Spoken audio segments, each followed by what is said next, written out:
Hello, everybody, and welcome to Turn to Page number 8, The Curse of the Creeping Coffin. Incredibly well in yourself, buddy. Oh, I'm now creeped at this moment, and titillated and excited for what ultimately looks like a very just Halloween spooky normal book. Yeah. Because the last time that happened, we got I would say one of the more cohesive. Well, there was a pterodactyl. Never mind. Yeah. We got like a nice kind of standard like campfire horror story kind of book, and I liked that. I think that was nice. Yeah, So when you've got that kind of like thing. when you've got that like well-known and well-understood cliche to lean back on, it gives you the ability to have this kind of strong backbone and still take little variations from it. Like, sure, a pterodactyl exists, but still have fun with the setting and still feel like it's more cohesive than, what was the other one? We fell into the sewers and drank monster blood out of a can because monster blood makes you larger, and I know that from... That one, Goosebumps thankfully, book. didn't Yes. work, at least. Yeah. So there's like, I dare to say grounded because it's, but you know what I'm saying. It's not grounded, it's Horror unearthed, grounded. clearly. We can see there's an exhumed coffin here with R.I.P. on the front, which I'm assuming is just the dude's name. Here lies Rip. Yeah. Rip, could rip. be. Rip, rip. Either way, do you want to unearth the Beware page for us I here? would love to. Beware! Do not read this book from beginning to end. You can't believe it. You stare out the window at the creepy cemetery in your grandmother's backyard. The graves are moving, you're sure of it. Then, you turn to see an even more frightening sight. Your grandmother's house is haunted by ghosts! Lots of ghosts! Evil ghosts who want you. Why are the creeping coffins creeping? Do you stay to find out, or do you race home, even though a terrifying ghost is waiting for you there, too? If you stay to discover the coffins are spelling a message in the graveyard, a message that spells out your doom. Unless you can find the ghost who is the keeper of the sword, steal the sword, and plunge it into the grave of the MPG. What's an MPG? You'll have to find out for yourself. But hurry, the ghosts are moving closer and closer. Okay, I thought that it was good. Just, I don't know. This one, the description felt more like they were making it up on the spot than some of the others. I don't know. Yeah. Why are the creeping coffins creeping? You turn around, there's ghosts, lots of ghosts, evil ghosts that want you. Yes, it does sound like the person is a DM who's caught off guard by their players who are like, actually, I'm not interested in going to the graveyard. Well, you have to leave because the house is haunted by ghosts and they're evil and they want you. They want you. Come back. Oh, my MPG. What's an MPG? Don't worry about it. Yeah, That's the name. this is also like this is another tactic as well. Like they are trying to get you to be interested in the grave. Everyone's completely disinterested in it, and then there's like, oh, there's the MPG there. They'd have no clue what MPG stands for at this point, but they just want the players to be curious enough to go to the graveyard. Exactly. I mean, I'll say at this point, It's working. I need to know what an MPG is. Absolutely. Why don't we start to find out by turning to page 1? Let's do it. I'm bored. You moan? I'm so bored I could eat flies just to see how they taste. Flies have germs. Your grandmother replies. It's a hot, sticky day in the middle of July. You plop down into a creaky old chair in your grandmother's kitchen. Your parents dropped you off yesterday before they left for their vacation. And you already could die of boredom. Your grandmother's old dog, Sparkle, yawns loudly. He crawls under the table. Moments later, he begins to snore. I know just how you feel, Sparkle. You say. You sigh loudly. Why don't you go outside and find something to do? Your grandmother suggests. She looks up from the pie she's baking and nods toward the backyard. Go out there, you think? Into her backyard? No way! You glance out the window. It's probably 90 degrees in the shade, but you shiver. Your grandmother's house is right in front of an old cemetery. Rows and rows of old crumbling tombstones sit just beyond the edge of her backyard. But that's not what scares you. What scares you is that the tombstones have been moving. I mean, that is a very quick call to adventure. Immediately leaps into it. I'm so bored I could eat flies just to see how they taste. Excuse me? That's a level of boredom I don't think I've ever reached, and I have spent weeks doing nothing. Yeah, that is a new level. I will say it is just so off the rails that it has to be a setup for something later. Like it's a Chekhov's gun. Like we're gonna have to eat flies to kill the mummy.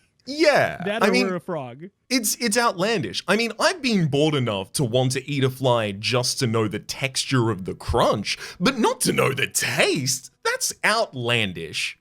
Exactly. Oh, let's go turn to page 2. Let's do it.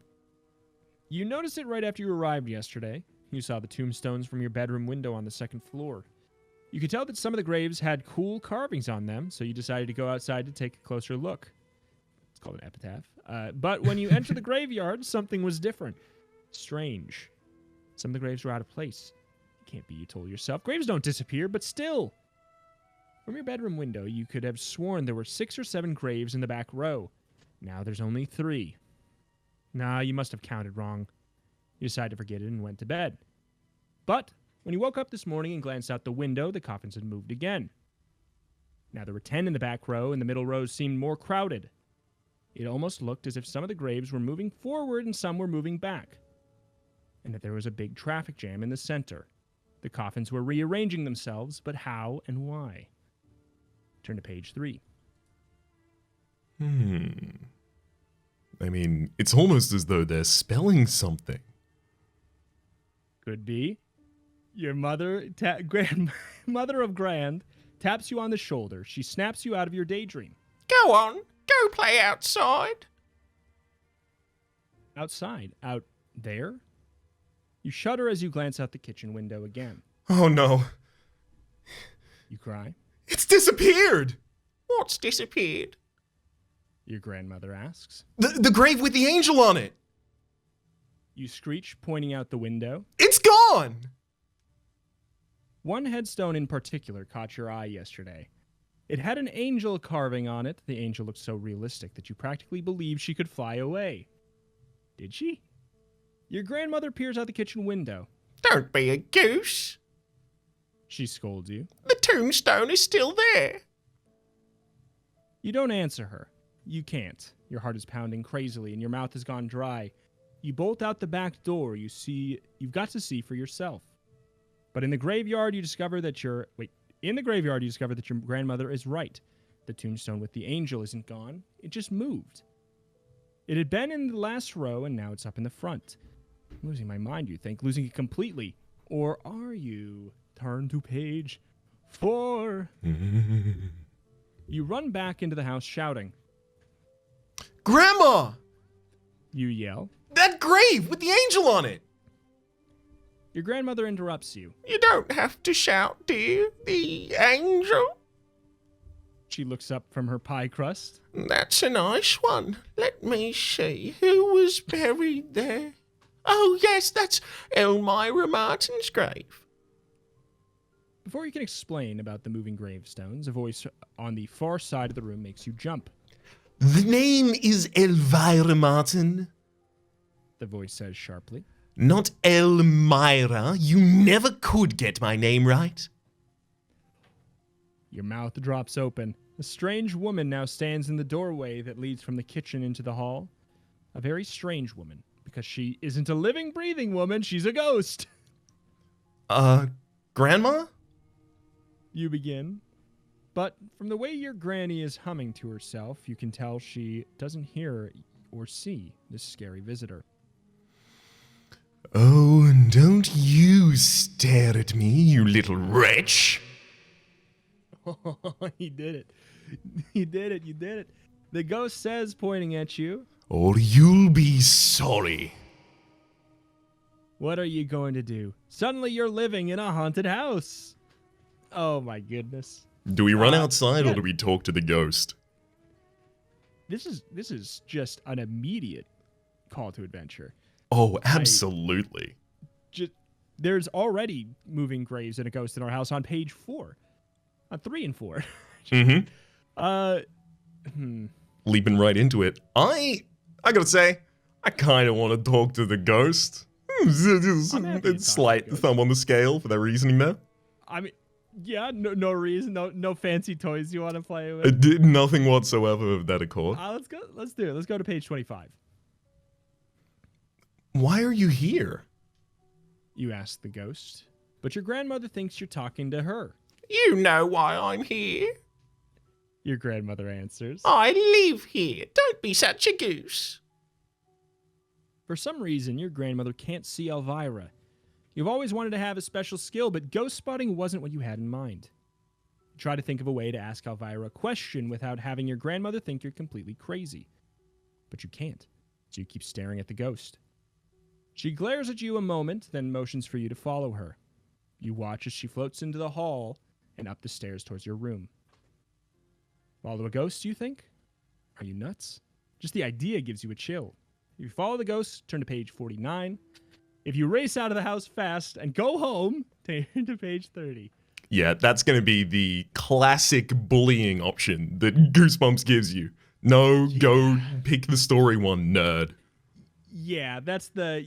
Are you really going to let a ghost scare you? Are you never going to live your life? You going to just hang out here being scared of ghosts that, are in your house? How did you get past the cover? That's spookier than anything in the setup so far. Go back to the cover, reacquaintance, make yourself familiar with the gothic theming of it all, then open the book again. I think we need to go to the ghost. I think we follow the ghost. If we die here, screw that, but... Alright. 49. You follow Elvira to your room on the second floor. The moment you step into the bedroom, she slams the door. Then she whirls around to face you. Her eyes turn green and begin to glow. You back up, stumbling, and fall onto the bed. You little wretch! I don't want any trouble from you. Sparks seem to fly from her flashing green eyes. You shrink back into the pillows. Then Elvira gazes around the room. Yes, this will do nicely. What do you mean? You stammer. Elvira floats towards the bed. She hovers over you. I'm taking over this room now. She tells you. Get out. You would love to leave, but you are shaking too hard to get up. Besides, you have to find out what's going on. Elvira is the only one who can explain it to you. Please, just tell me why you're here. And why are the graves moving? Shut up! She screeches. And get off that bed! I want to lie down. I haven't slept in a bed in 51 years. Uh-oh, you realize. You aren't just dealing with a ghost here. You're dealing with a ghost in a very bad mood. You better do what she says on page 72. I guess not being sleeping in a real bed. I think coffins tend to look quite comfortable. I would say so. I mean, unless it's just that standard old, wood, just no cushion. But, a nice one? Hey, I've slept in worse places, for sure. Yeah, no kidding. You jump up from the bed. Elvira lies down, neatly spreading her white satin dress on the covers. Her long red hair fans out across the pillow. She sighs. A real bed. She shuts her eyes. You hope she doesn't sleep too long. You have so many questions to ask. You hope she'll be in a better mood when she wakes up. She dozes for exactly 2 minutes, then her eyes pop open. You notice they aren't glowing green anymore. Ah. Elvira says. That's better. Now that she's awake, you're not sure how to begin. You're almost too freaked out to speak, but you have to know. Why are the graves moving? You ask. And what's going on? Oh, it's the curse of the creeping coffins. the ghostly woman answers. And we're moving into this house. All of us. All of us? What does that mean? Gulp. What? 6. What do you mean, all of you? You managed to stammer. You asked too many questions. Uh-oh. Elvira's eyes flash green again. Don't get in our way, and maybe we'll let you live. She soars up over your head and glares down at you. And don't you go talking to that ghost hunter McFarling either.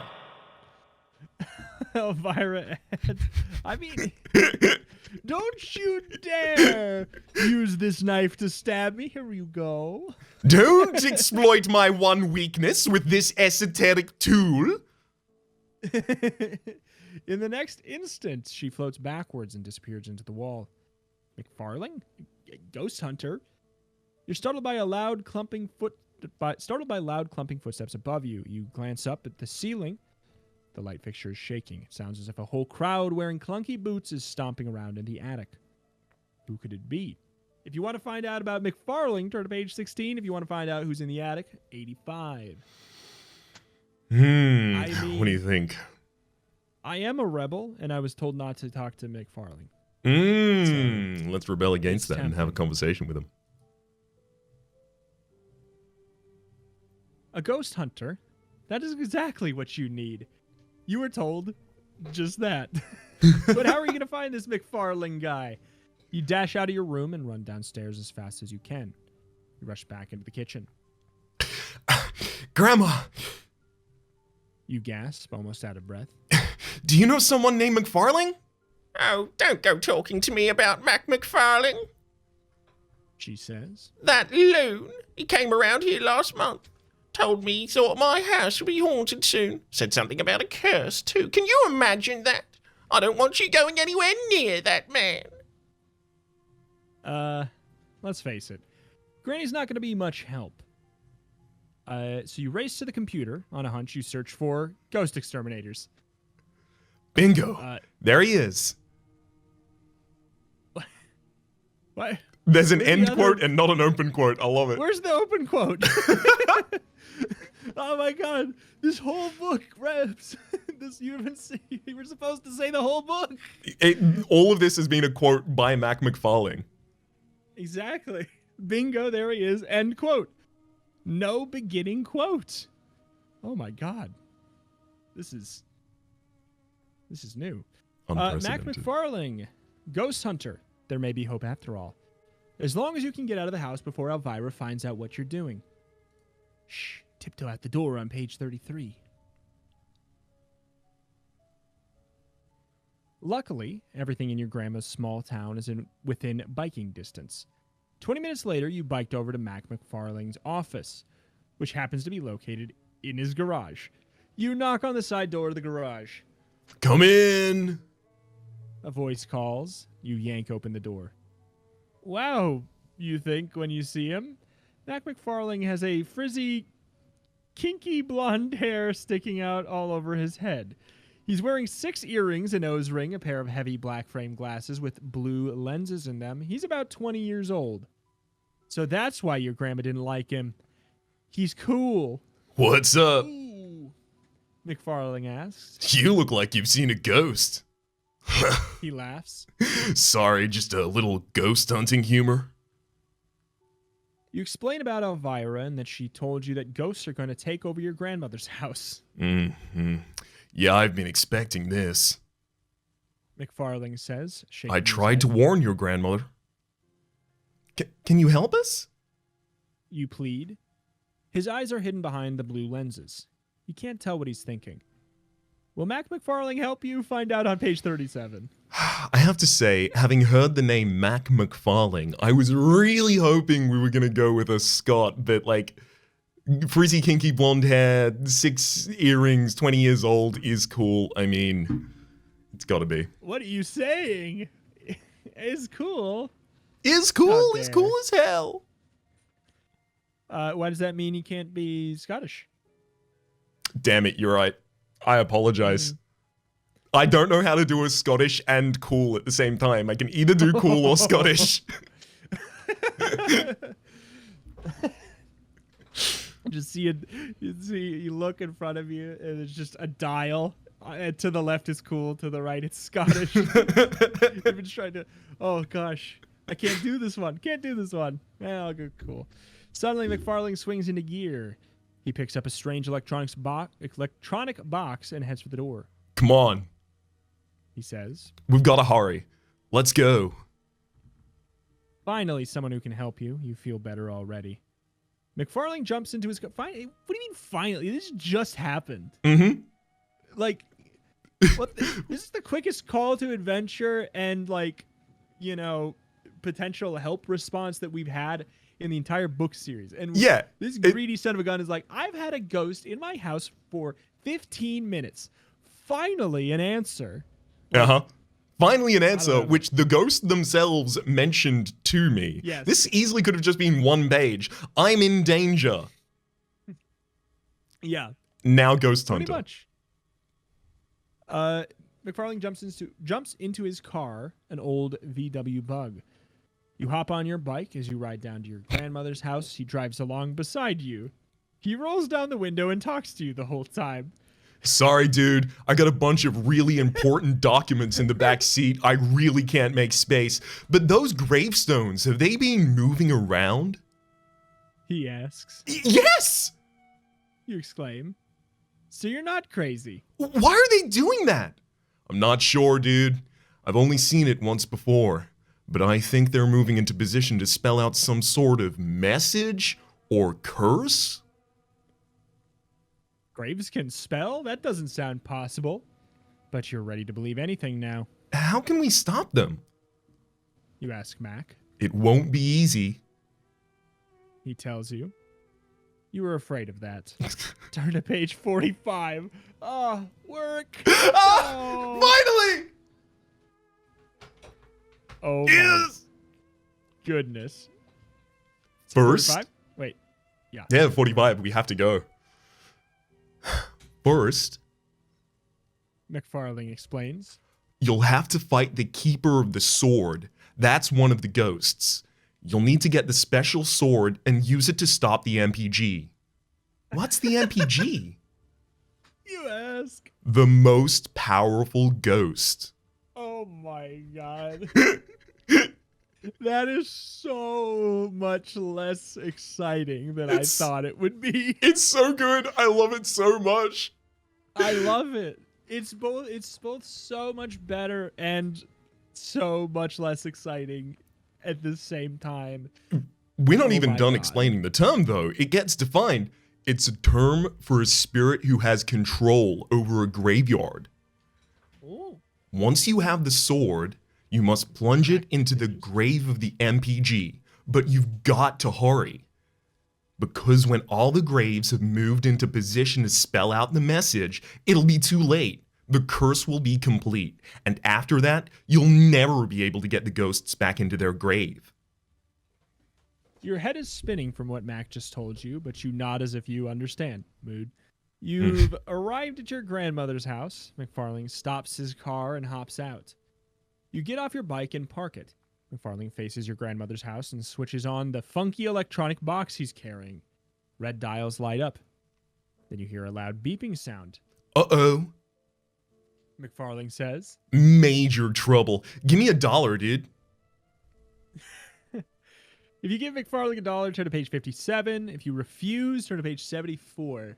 This is the cheapest ghost hunter we've ever hired. Yeah. I feel like it's maybe some kind of ritual thing or like a legally give me $1, then I can represent you in court. Yeah, exactly. You know, like, is he gonna Ghost represent hunter me, my client lawyer? protection only really covers you Exactly. if you pay me. Exactly. So are we gonna give him $1? I think we have to. I'm not a cheapskate. Also, it's fake money. I don't care. It's not my dollar. Yeah. You reluctantly hand McFarlane $1 bill. He folds it in half twice. Then he jams it into a tiny slot of his electronic box. A minute later, the beeping stops. The box spits the $1 back out. Thanks, dude. Whoa. McFarlane says. The spirit counter was jammed. He gives the dollar back to you. Weird, you think, but it seems to have worked. Then McFarling stares at the red dials on his machine. Bad news, kid. McFarling says finally. By my count, there are 10 ghosts in the house nearby. That's way over my limit. You're on your own. He starts back towards his car. Wait! You call after him. You can't leave me here. Please, you've got to help me. McFarling hesitates for a minute, then he shrugs. Okay. He says, "What This- the hell?" Conflict and resolution come very quickly in this. This is what I'm willing to do. I'll help you make a grap of the Mayvyard, a map of the graveyard. Come on. A grap of the Mayvyard? What for, you wonder? But you don't ask questions. You just follow Mac into the cemetery and do what he tells you. An hour later, you've got a drawing of the first 4 rows of gravestones. To see the map, turn to page 126. Pictures. Okay. Podcast medium. Let us explain. It's a picture. All right, next. It is a picture. We are looking at the graveyard itself. On the far distance is Grandma's house. On the near distance is just a sign that says the rest of the graveyard. There's 4 different rows of tombstones here, each with names across. They may become important later. I don't necessarily know if we need to read through each individually, but one of them is called Archibald Swope. That is true. I will say if you look at the last names of them, it spells "you will die soon." Okay. Well done. Young, Owen, Unger, Wong, Ives, etc., etc. You will die soon. And also, if you look at the first names, it says Rhaps Reto. Rhapsody Equally as important. Obviously, Rachel, Equally Thomas, as Patrick, etc. for Rhapsody. Yes. One thing we will note here, possibly though, is die is D-I, not Yes. D-I-E. It is the only incomplete word on there. That's true. I did. It might just be like dig. Yeah. You will dig soon. You will dine soon. Mm-hmm. You will dip soon. If you, get like a 7-layer dip or something. They might even add the E and then have "you will die soon" and then do diet and then the Simpsons reveal. Yeah, could be. I think we should probably head over to Let's 65 and see what this is useful for. I'm just looking at what else. John and Jane Luckmeyer. Mm-hmm. Chester Ottoman. Archibald Swope is definitely the best name here. Absolutely. It's the best one you need to know. That's just his voice. I hope he comes back to life. You stare down the map of the gravestones in your hands. You wonder how it could possibly help. Big trouble. Max says, peering out over your shoulder. The message is almost already completely spelled out, dude. What message? You ask, puzzled. Look at these first 4 rows. He says, pointing at the paper. The rest of the graves don't matter. That's why I didn't put them on the map.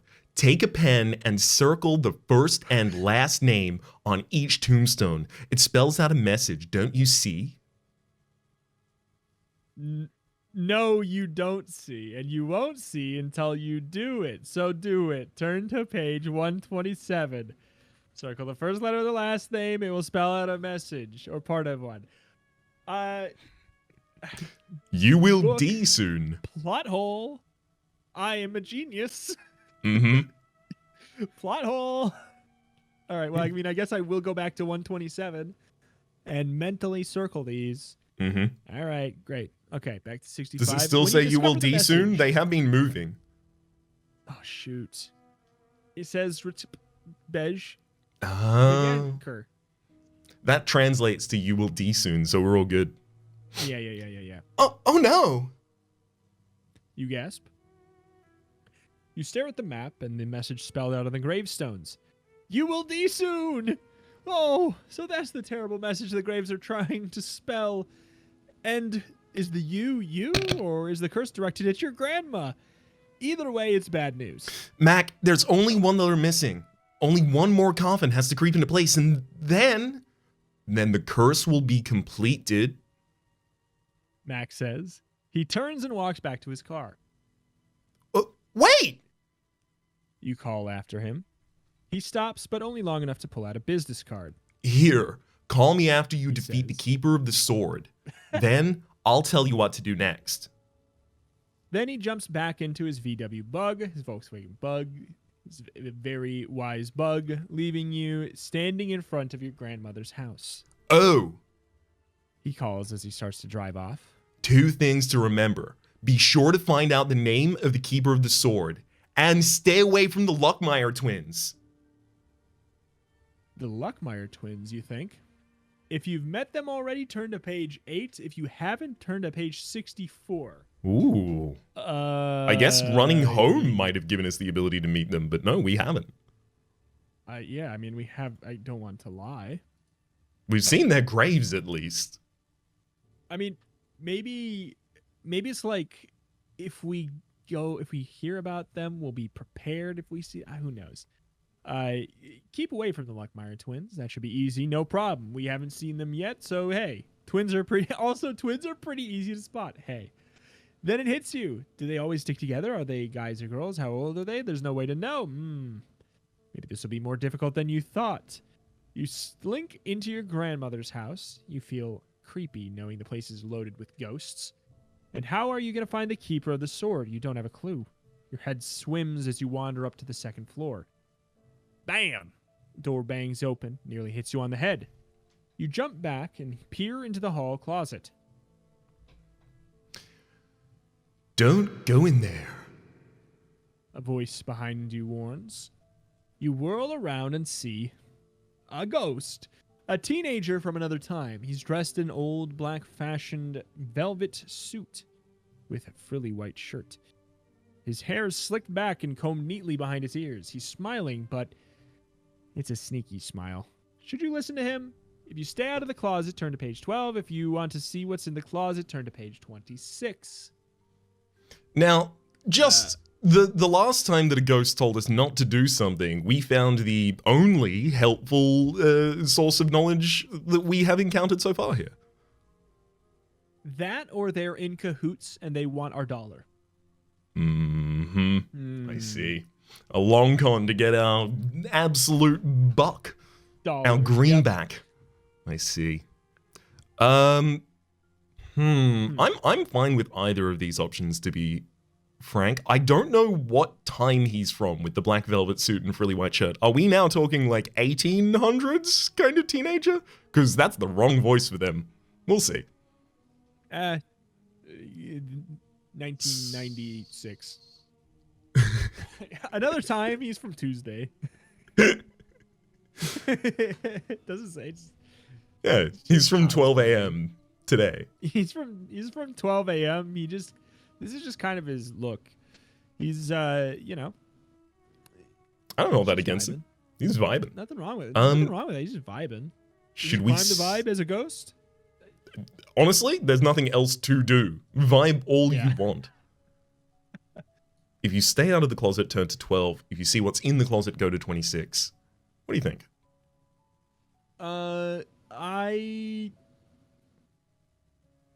He said don't go in there. Let's listen to him. Let's stay out. Again, I like your argument of we have not been proven, it's not been proven that ghosts are like inherently malicious yet.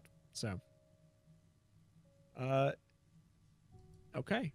You decide to trust this guy. Come on. He's a little weird looking, but he seems harmless, even if he is a ghost. I'm John. The boy says.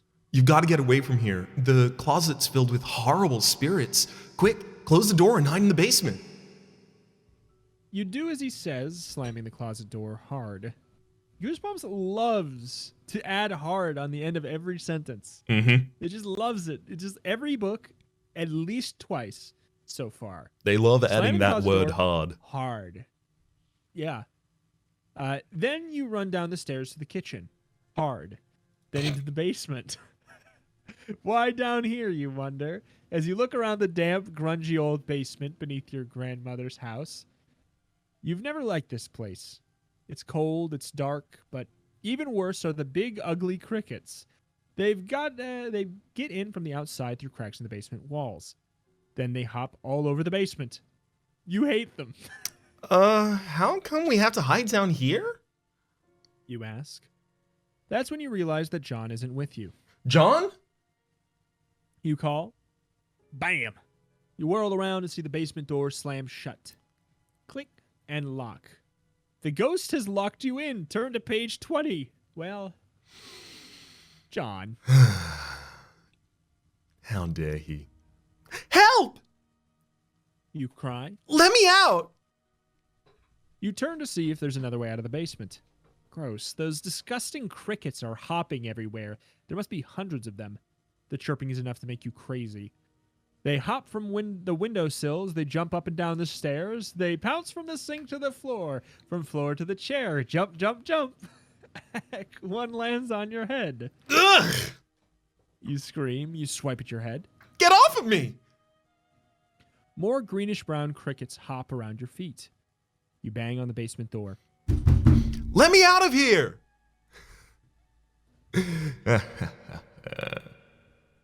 You hear John snickering on the other side.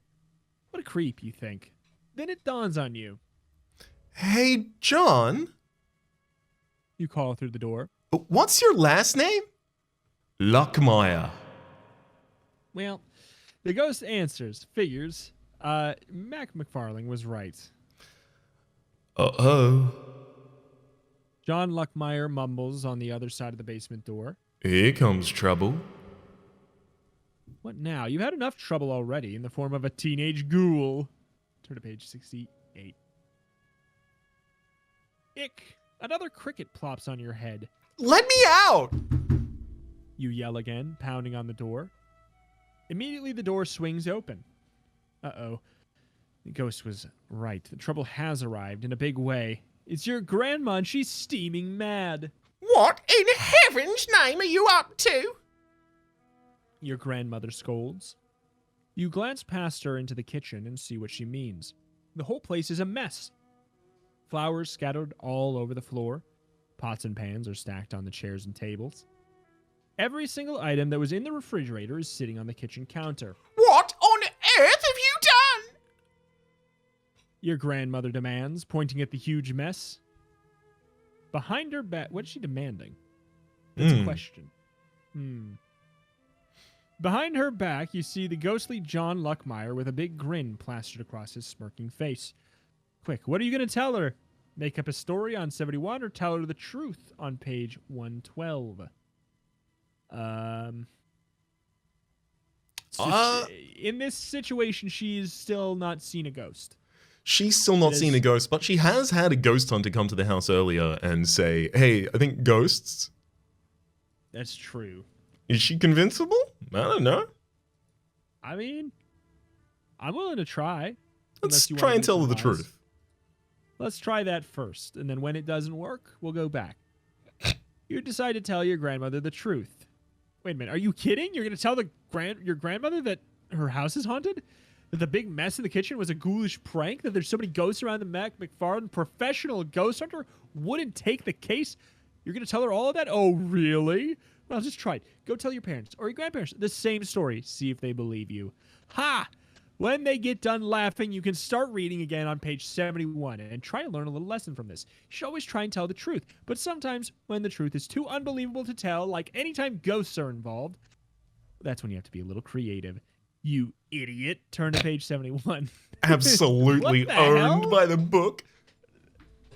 This is... I was trying to make dinner for you, Grandma?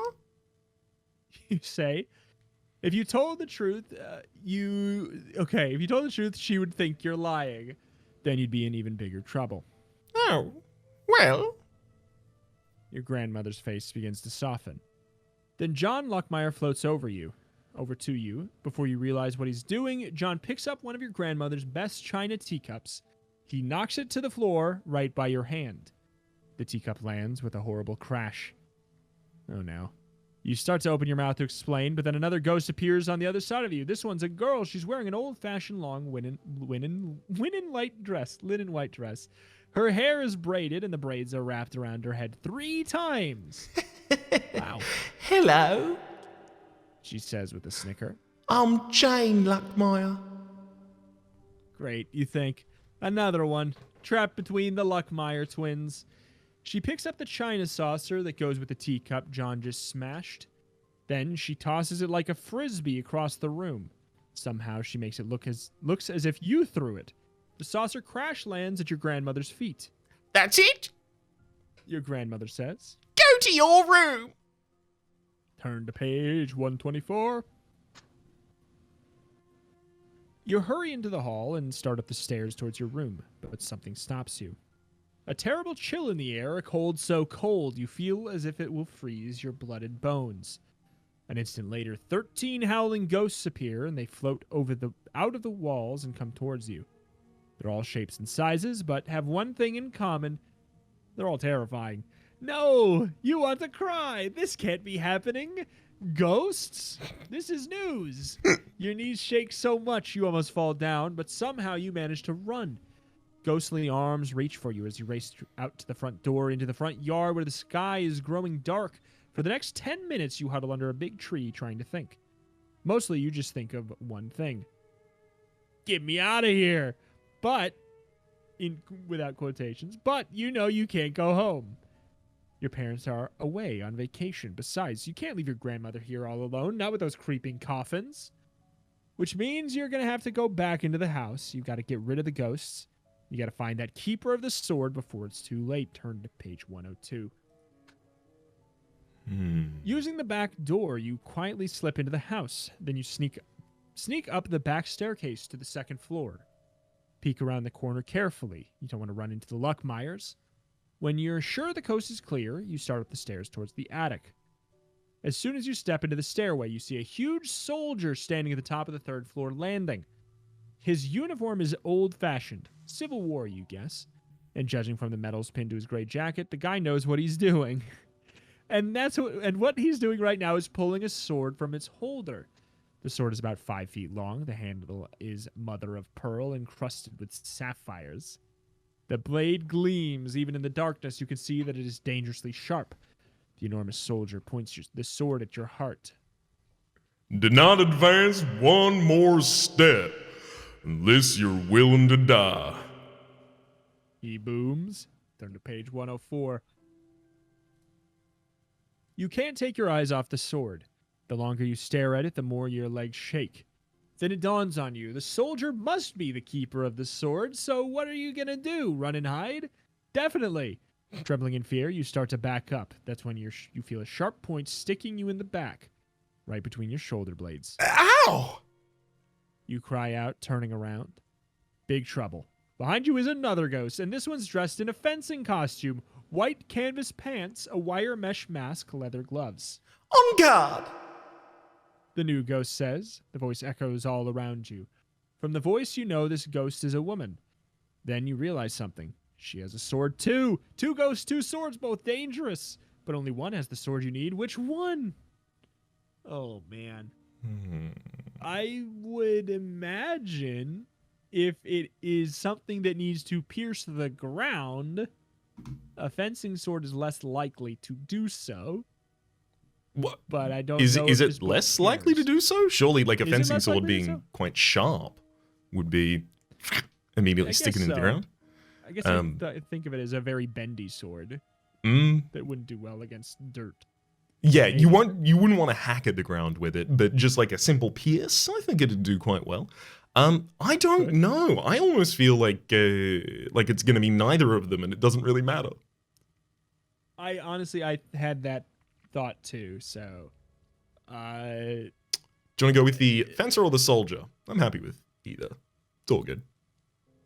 let's give a crack at the fencer. It feels interesting to me. I feel like it seems from the media I have consumed that have a typical mythical sword, it feels like it's not usually a fencing sword, like whether or not and I kind of want it to be. So for that reason, I'm in. Yeah, this is like the Indiana Jones ending, is Temple of Doom, where like the cup. No, it's got to be Grail then, right? The cup turns out to be the most modest one in the area, rather than all of the fancy goblets and such. Yeah. So, please book. You decide to duel with the woman in the fencing costume. She's not as big as the soldier.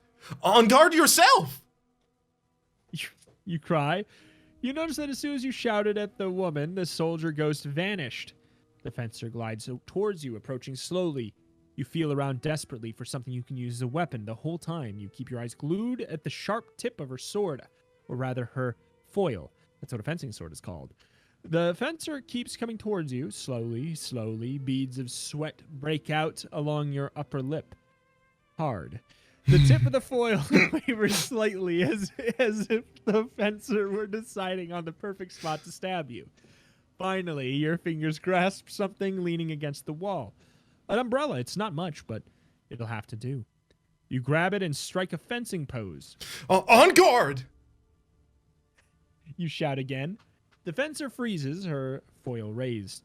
Then in a flash, she lunges at you. Quick, find out if you're still alive on page 122.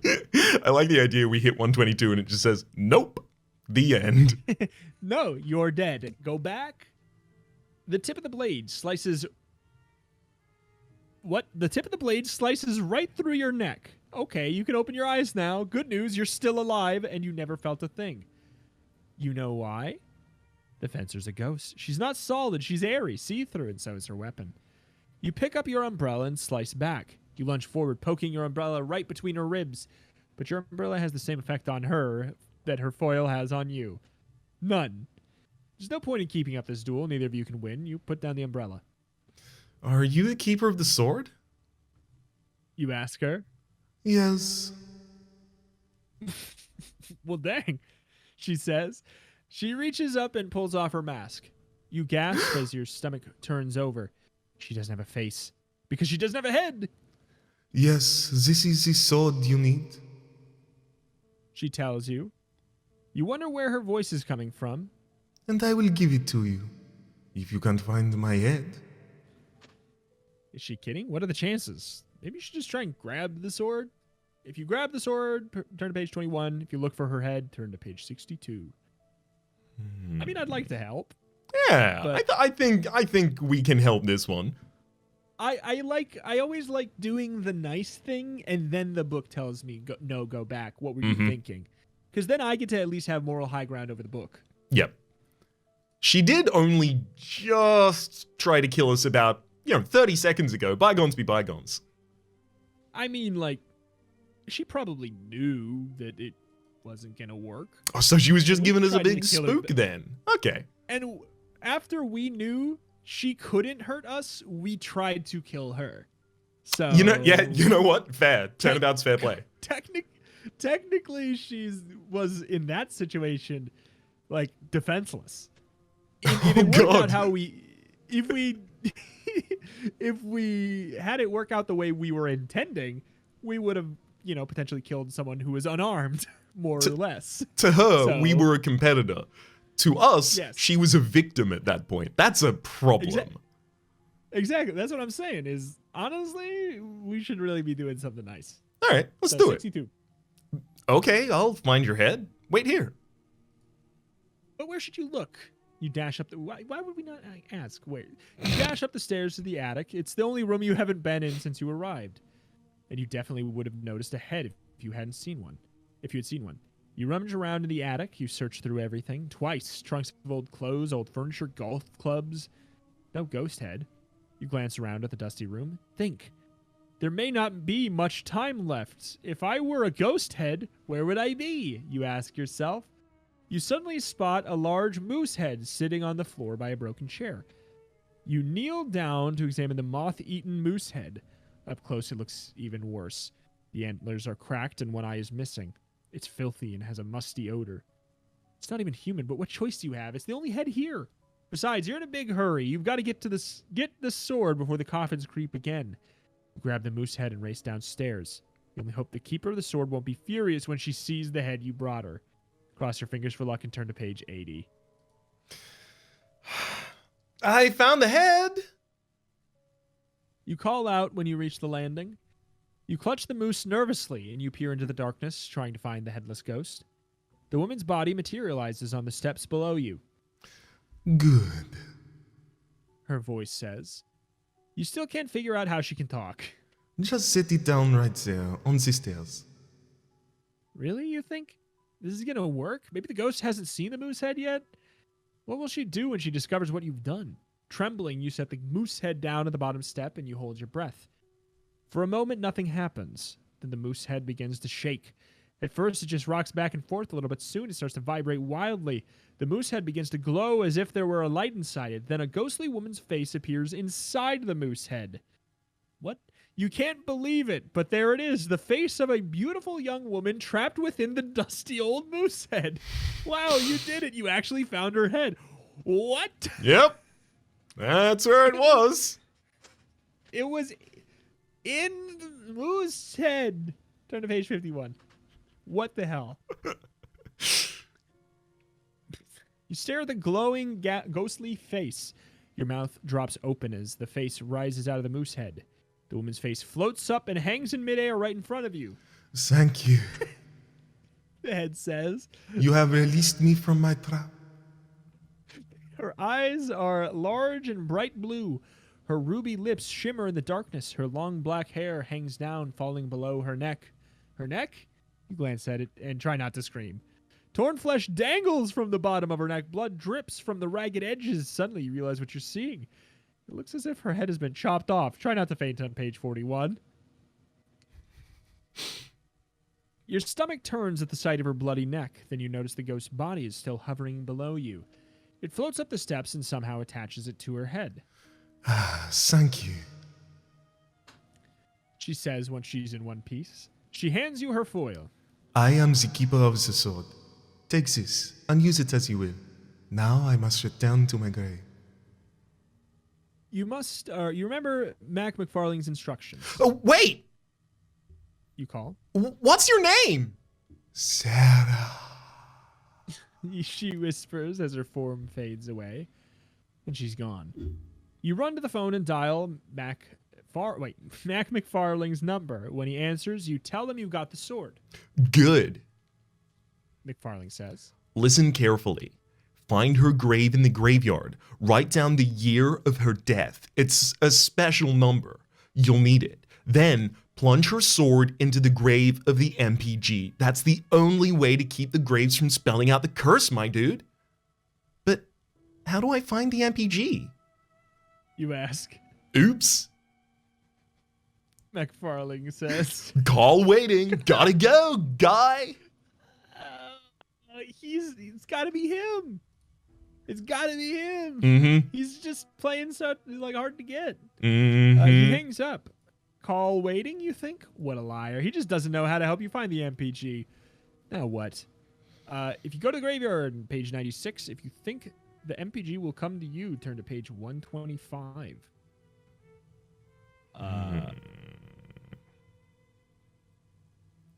Interesting. I mean, we do need the number. Do we? Wait. I mean, Mac just says we'll need the number. Write down the year of her death. It's a special number. You'll need it. Plunge the sword in the grave of the MPG. I wonder, is he effectively just instructing us to finish the ritual? Could be. I mean, I'm fine to do either. I kind of want to go to the graveyard literally just to see if like any more graves have moved.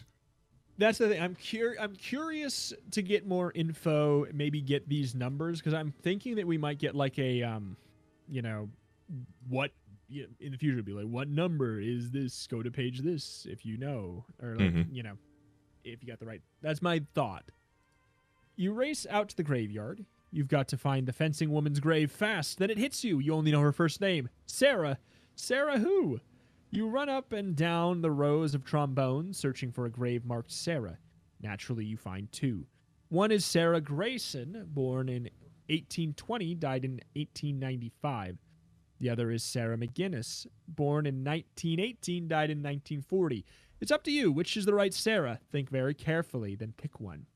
You balance the sword under one arm and feel around in your pockets. You pull a broken pencil from your jeans, glance down to find a crumpled gum wrapper on the ground, and you grab it, and with shaking fingers, you write the year of Sarah's death and hope you chose correctly. Have you written down the date of Sarah's death? Good, because something terrifying is happening behind you. You really don't want to keep your back turned, so put down your pencil and turn to page 114 if you dare. Oh no. Which of them was the Sarah? It says think very carefully. Think very carefully. Almost I implying mean, that there's like a reason. I think one of them might be that Sarah Grayson died at 75 years old, 1820 to 1895, whereas Sarah McGinnis died at only 22 years old, 1918 to 1940. And we did see a young woman's face after giving them back the ghost head. So this is like, is the ghost lore of this universe that you are kept in your most immaculate state or your death state? Right? Like, I would say it's the best lead we have. I like it. I want to go with McGinnis. I think it's McGinnis. So that's 1940 that we would be writing down. Yeah, I'm writing down over on the right. Over on the other side here. Okay. 114. You don't like the prickly feeling in the back of your neck. You turn around slowly and gasp. The coffins have moved again. You can tell because you've wandered to the front of the graveyard. You're standing by the first row. The row that spelled out you in the curse. The row that used to only have 3 tombstones. But now the front row is crowded with graves. 7 of them. 4 more coffins have creeped into place. You glance towards the back of the graveyard and notice the new empty spots. It's true. The tombstones, they're spelling again. Your heart pounds as you run along the row, reading the 4 new names, trying to see what the new initials will spell out. Bannister, Oswald, Thackeray, Hamilton. Both. Oh no, now the message reads, you both will die soon. Quick, hurry to page 31. Your throat tightens in terror. Your heart pounds wildly. Both you and your grandmother are cursed now. Or is it... I mean, it might be... Whatever. Your granny can't even see the ghosts. She won't be able to save herself, so it's all up to you. You grip the sword so hard your hand cramps. You've got to stop the coffins from moving again, and you've got to do it now, before the final coffin moves into place and the curse is complete. But who? Who is the MPG most powerful ghost? One more letter. You mutter. Only one more letter is needed to spell out the message. The last letter in the word die, the letter E. Then it hits you. The most powerful ghost must be someone whose last name starts with E. That's it. You may live after all. You run through the graveyard looking at the tombstones. You searching for the E's. You find 3. Melvin Estep II, and Brandon Estep. Which one is the MPG? You could guess, or you could go into the house and ask Elvira for help. I mean, it's weird for us to have to note down 1940 and then just guess afterwards. Also, Elvira's first name has an E, but her second name was something else, I think. I don't think it was E. That is true. I mean, do we know Elvira's her first name? We know Elvira's her first name, right? She said, or our grandmother called her Elmira something, and then she turned up and said, Elvira, you could never get it right. Yes. Yeah. Um, Well, we can ask. Yeah, I think we should ask her for help. I think it's better than taking a guess here. Alrighty. You decide to play it safe by asking Elvira for help. You turn and race into the house. Your grandmother is watching TV in the den. You dash past her. Doesn't even look up from her program. The eerie light from the television is the only light in the whole house. You hurry up the stairs into your room. You gotta find the MPG, and there's only one person or ghost who might be able to help you. You flip on a light in your small guest bedroom. A piercing shriek scatters the night. Now what? Cover your ears and turn to page 15. Turn off that stupid light. Elvira screams. I'm trying to get some sleep. Sorry. You quickly flick off the light, but you don't have any trouble seeing Elvira because she glows in the dark. I have to ask you something. You tell her, but she pulls the pillow over her face. This isn't going to be easy. She's one sleepy ghost. Then you have an idea. You flick on the light again. Elvira sits straight up and lets out a piercing wail. Elvira, I'll turn off the light if you answer one teeny tiny question. Then you can sleep as long as you want. I promise. Her eyes begin to glow green again, but she looks very sleepy. Maybe she'll be too tired to hurt you.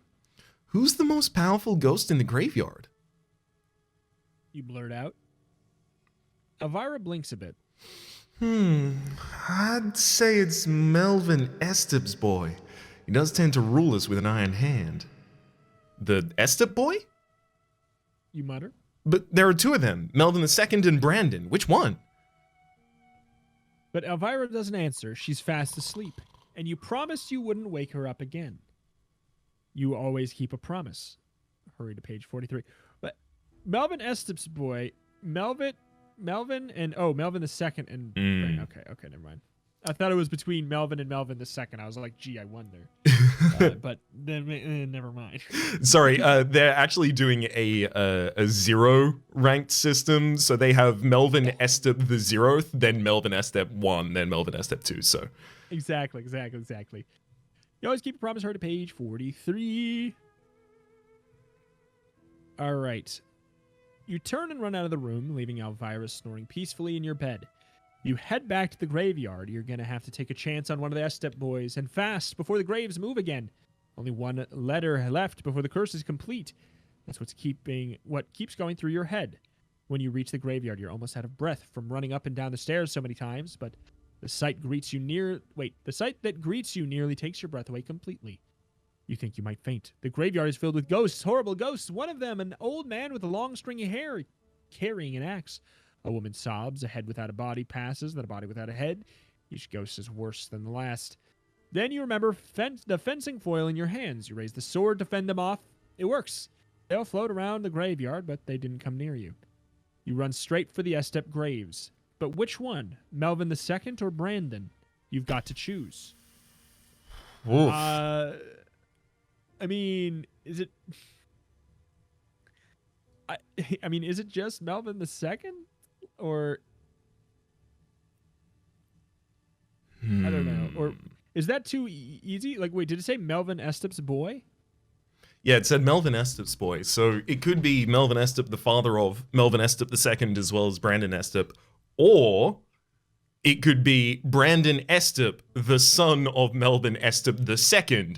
Like, Brandon Estep could be the son of either of the Melvins and still be the son of Melvin Estep, you know? Process of deduction. It seems like we have slightly more lead to say Brandon then. Mm-hmm. And then if they ask if we want to change... Yeah, we're just 27. Yeah, it's the Melvin Hall problem. Yes, exactly. Turn page 47. You cross your fingers and decide to take a chance on Brandon Estep. You run over to his tombstone and stand in front of it. You hold the sword in both hands like a dagger, and with the point down, your hands tremble so much that you're afraid you'll drop the sword. You tighten your grip and you take a deep breath. Then you raise the sword above Brandon's grave and prepare it to plunge into the ground, but something stops you. What happened? Find out on page 36.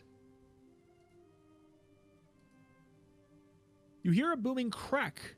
In the next instance, the ghost of Brandon Estep rises from his grave. Is he the MPG? Have you chosen the right Estep? You peer at Brandon as he floats towards you. He's a young guy wearing a black leather motorcycle jacket with heavy metal spikes and chains and a metal hand. A metal hand? A chill of terror runs through you. This must be him.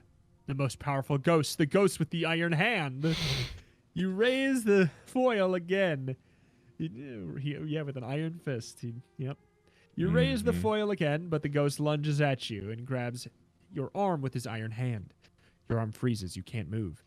For a moment you panic, then you remember what McFarlane told you. The date of Sarah's death. It's magic somehow. Did you write it down like McFarlane told you? Good. Then find the date and add up all 4 digits of the year. What's the new number? Well, that's your next page number. Turn to that page. Don't remember the date? Turn to page 96. Oh my. Neat. So that's 14194. Great.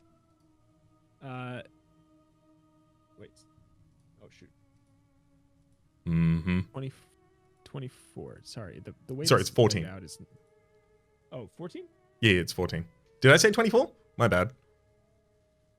1, 9, Wait, and 4. add them to... Yeah. Oh, wait. Yeah, oops. I was looking at the wrong one. Okay. 24. It's 14 still. God dang it. It's 24? It's, yeah, minus 10. All right, so here's 24. Congratulations, you picked the right Sarah McGinnis. Born in 1918, died in 1940, the age of 22. You knew she'd be the right one because the fencing ghost was a young beauty. So she must have died young. The other Sarah in the graveyard lived to be 75 years old. Very clever of you to figure it out. You're going, Rhaps. Suddenly you hear her voice. It fills your ears. I am the keeper of the sword. She calls to you from her grave. Let my foil do the work. Let go. Let go? Weird, you think, but you do it. As soon as the foil leaves your hand, it floats in midair. Then it plunges itself deeply into the earth, into Brandon Estep's grave. The ghost cries. His shimmering body begins to fade, and then disappears back into the earth. Your eyes open wide and your mouth drops open as you gaze into an amazing sight. The coffins are creeping again back to their original positions. You did it. The curse has been defeated. But there's only one problem. Brandon's ghostly body is gone, but his iron fist is still clutching your arm. Turn to page 86. McFarlane never told you what to do about an... Sorry, turn to page 24. McFarlane never told you what to do about an iron hand. Help! You scream. Help! But who can help you in a graveyard? You try to yank the metal hand off your arm, but you can't do it. Its grip is too strong. Help! You cry again. But your scream dies in your throat. You're too terrified to make a sound because the hand is moving. The iron fist creeps along your arm and clutches your flesh so hard you can already feel the bruises. The glinting metal hand travels up and down, up to your throat. Horrified, you watch helplessly as the iron fingers open with a clanking sound and then snap around your neck. It's strangling you. You've got to do something fast. Turn to page 24. The metal hand clutching your throat is squeezing the life out of you. You don't have much time left. Then you see it, the sword.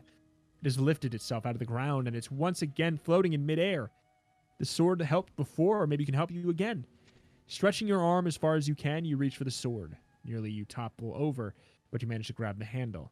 Now that you have the sword, you're not sure what to do with it. But you have to do something. The fingers are tightening and tightening. You've got to get something... Wait, you've got to get some space between your throat and the metal fingers. Swing the sword up to your neck, trying to avoid slicing your own throat. You jostle and jiggle the sword through the fingers of the metal hand. Finally, the blade pokes up through the iron fist. The tip is just under your nose. The sword is jammed between your skin and the cold metal of Brandon Estep's hand. The iron hand releases your throat. The sword and the hand clatter to the ground. It's over. Well, maybe not. The moment the sword hits the dirt, you hear a sound, an almost deafening sound. Hold your ears and turn to page 131. Bong, bong, bong. What is that? Some kind of clock tower? Bong, bong, bong, bong. The chimes strike 12 times. At exactly midnight, the iron hand and the sword vanish, and your grandmother appears in the doorway of her house. Why, listen to that. She exclaims. It's the clock tower in the church. That clock hasn't chimed in years. Really? You say, your eyes growing wide. Your grandmother nods. Not since Brandon Estep died. He crashed his motorcycle into the graveyard. Wild boy, but he loved that clock tower. He helped his father build it. So, of course, everyone said Brandon haunted this place, and that's why the clock wouldn't chime. Of course, that's a load of nonsense. Nonsense. No way you think. They tried to fix the clock 1,000,000 times, Your grandmother goes on. but it never worked. I wonder why it started chiming now. Pretty sure you know the answer to that. Turn to page 120. I guess Brandon's ghost is finally at rest. You say. You gaze around you and see that the tombstones are all back where they belong. In fact, the whole graveyard looks kind of sleepy and peaceful. Oh, don't be a goose. your grandmother scolds. There are no ghosts. Next you'll be telling me the ghost of Elmira Martin's taking a nap in your room. Elvira, you've forgotten about her. But you figure when the other ghosts return to the graves, Elvira did too. Your grandmother yawns. Come on. She says sleepily. This is way past both our bedtimes. You and your grandmother go inside. You say goodnight and climb the stairs to your bedroom. What a day, you think, flopping down on the soft bed. Watch it! A familiar voice echoes through the room. A lump under the comforter slowly materializes. Elvira. Don't hog the covers. She snaps. She yanks the blanket under you so hard you roll right out of bed. You've heard of bad roommates, but this is just ridiculous. Well, you'll just have to learn to get along because Elvira is here for eternity. Your days of having your own room have come to an end. Rhaps, we did it. We lived? The entire time? Percent. We did Woo! it. We got an any percent run. Hell yeah, buddy! Oh my god. Wow. And we used deductive reasoning to get there. I really enjoyed this one this one was more of like a puzzle escape room book than the others. Like it was like I really enjoy that there are actual little deductions you could do. It's fun to have like a little graphic in there and stuff too.